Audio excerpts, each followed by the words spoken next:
Monica Harper started her morning as usual, a cup of strong coffee, a quick breakfast, and thorough preparation for an important meeting. Having worked as an FBI agent for 10 years, she was used to the attention and high demands of her profession. But this day held something she could never have anticipated. She parked her black sedan in the reserved parking lot designated for law enforcement personnel. The scene was typical: rows of vehicles with government license plates, stern authorized personnel-only signs, and the quiet rustling of the morning breeze. Monica, adjusting her blazer and ensuring her badge was visible, headed toward the building. Her thoughts were focused on the case ahead, an important investigation that demanded her full attention. However, she felt a pair of eyes on her even before she had taken 10 steps. To her left, by a patrol car, stood 2 police officers. One of them, an older man with a commanding presence and a stern gaze, was speaking quietly to his partner, a younger, slightly uneasy-looking officer. They were watching her as if they had spotted something out of place, something that triggered their suspicion. "Hey, miss," the older officer Bradley called out sharply. His voice was loud enough to catch the attention of a few passers-by who slowed their pace to look. Monica turned to face them, maintaining a calm demeanor. She was accustomed to routine checks. After all, her government-issued vehicle was in for repairs, and today she had arrived in her personal car. She stepped toward the officers. "How can I help you?" she asked politely, coming closer. Bradley didn't respond immediately. Instead, he gave her a scrutinizing look from head to toe, as if searching for something to confirm his suspicions. His partner, standing slightly behind, shifted uncomfortably. "This is a restricted parking lot," Bradley said coldly. "Do you have authorization to be here?" Monica raised an eyebrow, careful not to show her irritation. She retrieved her FBI credentials from her pocket and handed them to Bradley. "Agent Harper," she introduced herself. "I'm here for a meeting." Bradley ignored the credentials, crossing his arms and smirking. "An FBI agent, huh?" he said with a tone dripping with skepticism. Turning to his partner, he added, "You ever seen an agent show up like this without an escort?" The younger officer awkwardly chuckled but remained silent.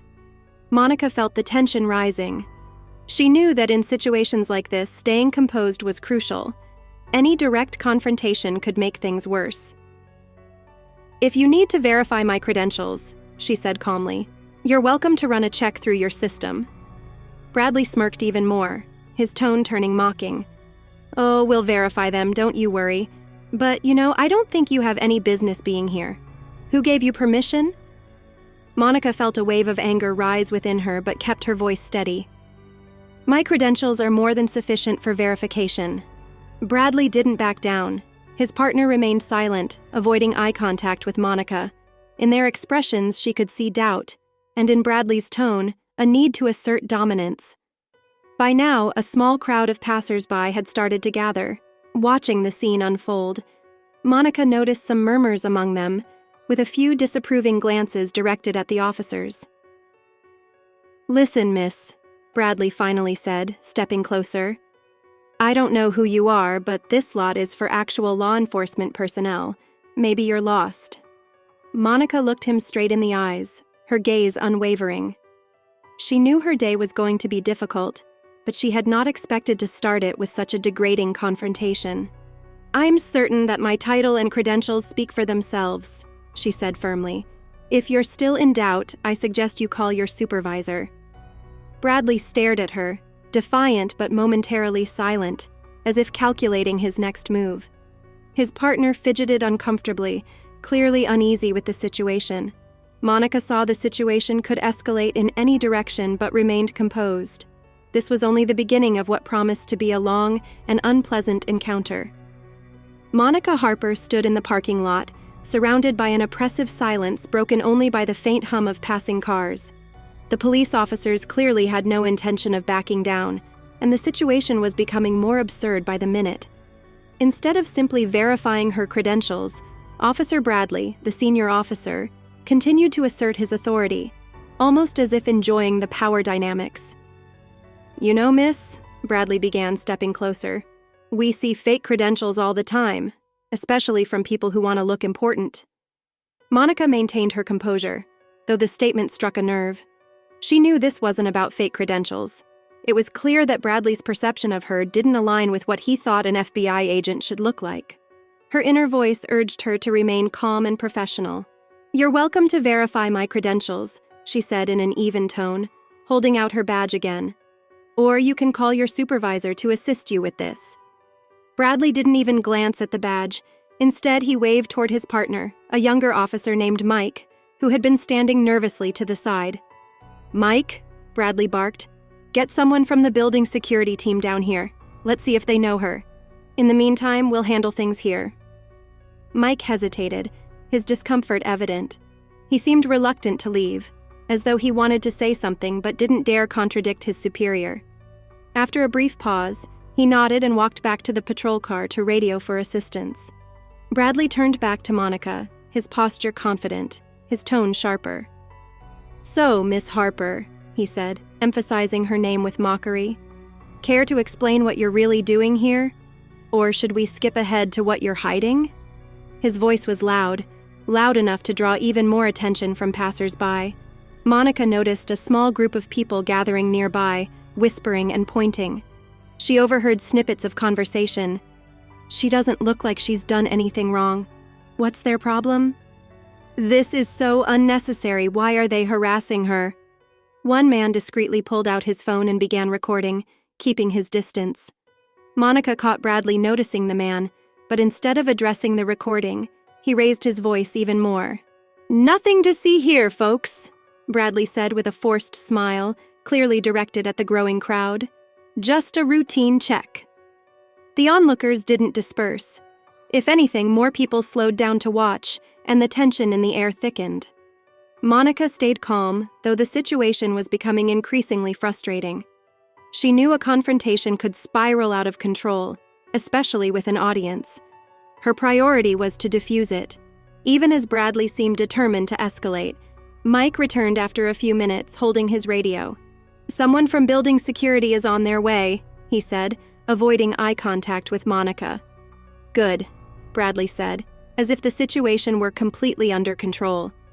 "Meanwhile, let's hear more from Miss Harper about her story." Monica exhaled, keeping her voice steady but firm. "There's no story. I'm an FBI agent, here for a scheduled meeting, and I've shown you my credentials. Your refusal to verify them is wasting both your time and mine." Her words didn't have the desired effect.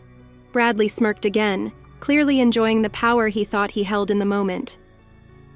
Monica knew his reaction wasn't about procedure or safety. It was about control and the assumptions he had made about her. The murmurs from the crowd grew louder. Monica caught phrases that reinforced what she already suspected. "This doesn't feel right. She's clearly being singled out. They could have checked her badge 5 times by now. Why are they treating her like this?" Then came the turning point. The head of building security, a sharp-dressed man named Mr. Grayson, arrived on the scene. As soon as he saw Monica, his expression darkened with recognition and concern. Without hesitation, he walked toward the officers, nodding briefly to the crowd as if to assure them that he would resolve the matter. "What's going on here?" Grayson demanded, his tone sharp and professional. "Just doing our job, sir," Bradley replied with feigned politeness. "This woman claims to be an FBI agent, but we need to be sure." Grayson frowned and glanced at Monica, then back at Bradley. "Need to be sure? She's Agent Harper, and she's here for an official meeting. She's been working with us on a federal case, something far above your clearance level. Your behavior here is completely inappropriate." The tension was palpable. Bradley's smirk disappeared as quickly as it had appeared. His confidence visibly wavered, and he fumbled for a response. We were just making sure," he stammered. "We can't take any chances." Grayson's eyes narrowed. "Making sure? By ignoring her credentials and treating her like a suspect in front of an entire crowd? That's not making sure. That's unprofessionalism at its worst." Mike shifted uncomfortably, glancing between Grayson, Bradley, and Monica. The young officer's guilt was evident, but he remained silent. Meanwhile, the crowd began murmuring louder, some openly criticizing the officer's behavior. "You're wasting everyone's time," one person said. "This is why people don't trust the system," another added. Bradley, clearly out of options, muttered, "We didn't mean any harm. It was just a misunderstanding." Monica held her ground, her voice calm but firm. "This isn't about harm. It's about respect and professionalism. And I hope this misunderstanding is something you'll learn from." The crowd watched as Bradley, now visibly deflated, stepped back. Grayson gestured toward Monica. "Agent Harper, I'm so sorry for this inconvenience. Please, let me escort you inside." Monica nodded, though her gaze lingered on the officers for a moment longer. Her expression was resolute, but not vengeful. As she walked with Grayson toward the building, the crowd began to disperse, though the whispers of disapproval toward the officers continued. This wasn't over yet, Monica knew, but for now she had made her point without losing her composure. It was the first step in turning this humiliating incident into a teachable moment for everyone involved. Mr. Grayson, the head of building security, continued to glare at the officers, his disappointment evident. The atmosphere in the parking lot had shifted dramatically. The gathered crowd had grown silent, waiting to see how things would unfold. Monica stood calmly, though the tension in the air was almost tangible. "Agent Harper, I apologize for this misunderstanding," Mr. Grayson said, turning to Monica. "You're free to proceed to your meeting. We'll handle the rest." But Monica didn't move. She knew this situation needed more than a quick apology. The onlookers had seen too much, and the officer's behavior demanded accountability. With steady composure, she replied, "Thank you, Mr. Grayson, but I believe it's important to address why this misunderstanding happened in the first place." Officer Bradley, sensing that the conversation was turning against him, tried to regain control. His voice became sharp again, though less confident than before. "We were just doing our job. There's no crime in conducting a routine check, is there?" Mr. Grayson turned toward him, his expression hardening. "A routine check? Is that what you call it? You doubted the credentials of a federal agent without even making an attempt to verify them. Your actions weren't about routine. They were about making assumptions." Bradley started, but Grayson cut him off. "No, let's be clear here. Your behavior wasn't just unprofessional, it was entirely unacceptable. And you didn't just disrespect Agent Harper, you embarrassed yourselves in front of everyone here." The crowd stirred at Grayson's words, their murmurs of agreement growing louder. Bradley's partner, Officer Mike, looked visibly uncomfortable, glancing at Monica but saying nothing. The silence from the younger officer spoke volumes about his unease with how things had played out.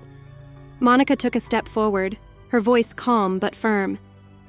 "Officers, I understand the challenges of your job and the need for vigilance, but when personal biases override professionalism, situations like this arise." She paused, letting her words sink in before continuing. "It's not just about me. Incidents like this erode public trust in law enforcement. Respect and professionalism should always guide your actions, no matter who you're dealing with." Her words struck a chord. The crowd nodded in agreement, and some even clapped lightly. Bradley's expression shifted from defiance to discomfort. For the first time, it seemed like he understood the gravity of his actions. The murmurs in the crowd became more vocal. "She's absolutely right. They had no reason to treat her like that. This should be a lesson for all of them." Even Officer Mike seemed to gather the courage to speak. He stepped forward slightly, addressing Monica directly. "I'm sorry, ma'am. I didn't mean for it to go this far. I should have handled things differently." Monica regarded him with a steady gaze, then nodded. "Apology accepted, but I hope you'll remember this moment the next time you're in a similar situation." Mike nodded back, his expression genuinely remorseful. Bradley, on the other hand, stood silently, his earlier bravado completely gone. The tension that had gripped the parking lot finally began to dissipate. When the crowd started to thin out, Mr. Grayson turned to Monica again. "Thank you for your patience, Agent Harper. I'll make sure this incident doesn't go unaddressed." "I appreciate that," Monica replied. "This shouldn't happen to anyone. Ever." As she walked toward the building, escorted by Mr. Grayson, Monica noticed that the officers remained by their patrol car, talking quietly amongst themselves.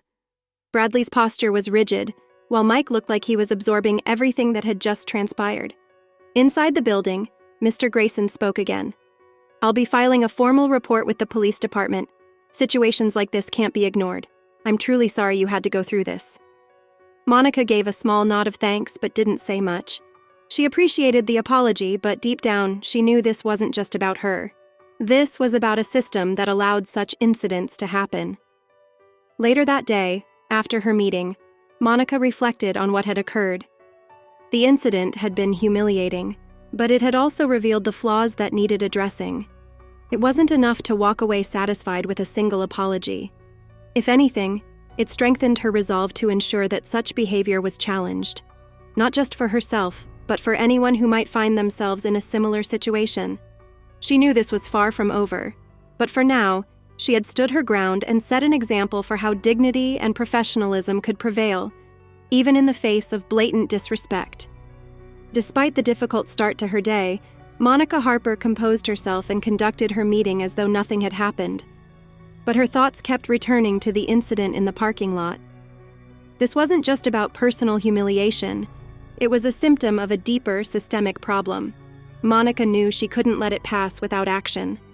After the meeting, Monica returned to her office. Sitting at her desk, she began writing an official report about the incident. Her tone was concise and factual, devoid of emotion or accusations. She documented every detail, from her arrival at the parking lot to Mr. Grayson's intervention and the officer's behavior. In the report, she emphasized that she wasn't seeking punishment, but strongly recommended training programs for law enforcement officers to prevent similar situations in the future. By the evening, Mr. Grayson called her. "Agent Harper, I just spoke with the chief of police," he said, his voice firm. "They've already been informed about the incident and offered their apologies. Moreover, I insisted that Officers Bradley and Mike undergo reassessment and additional training. It's not a complete solution, but it's a start." Monica thanked him for his support, though she felt it wasn't enough. She understood that apologies and retraining were only small steps. Deep-seated issues like these required much more effort to address. A few days later, Monica received an unexpected request from the local police department. They invited her to lead a seminar for officers on professional ethics, interactions with citizens, and combating bias. It was an opportunity she hadn't anticipated, but Monica saw it as a chance to contribute to meaningful change. On the day of the seminar, she stood in front of a room full of police officers, including Bradley and Mike. Monica spoke with calm authority. Respect is the foundation of any law enforcement role. When personal assumptions override professionalism, trust in the system erodes. She shared examples and insights, emphasizing the importance of seeing people as individuals rather than through the lens of preconceived notions. Her words resonated with many of the officers in the room. Some took notes while others nodded in agreement. Even Bradley, sitting stiffly with a guarded expression, couldn't help but listen intently. At the end of the session, Officer Mike approached her. His expression was filled with genuine remorse. "Ma'am," he began hesitantly, avoiding her eyes at first. "I want to apologize. I regret not stepping up that day. I should have acted better." Monica looked at him thoughtfully and replied, "Your apology is accepted. The important thing is that you've learned from it. I hope you'll carry that lesson forward." Mike nodded solemnly. Bradley, still standing off to the side, said nothing, though his posture hinted at a lingering unease. Monica could only hope he had taken something meaningful from the experience. Months later, the incident had become an example, not just for the local police, but also for Monica's colleagues. Her story circulated among federal and local law enforcement circles, with many admiring her composure and professionalism in the face of humiliation. One journalist wrote about her in a local newspaper. FBI agent Monica Harper demonstrated that true strength lies not in raising your voice, but in maintaining dignity and using conflict as a platform for change. Reading the article, Monica allowed herself a small smile. She knew her work was far from over, but she felt proud to have turned a painful moment into an opportunity for growth.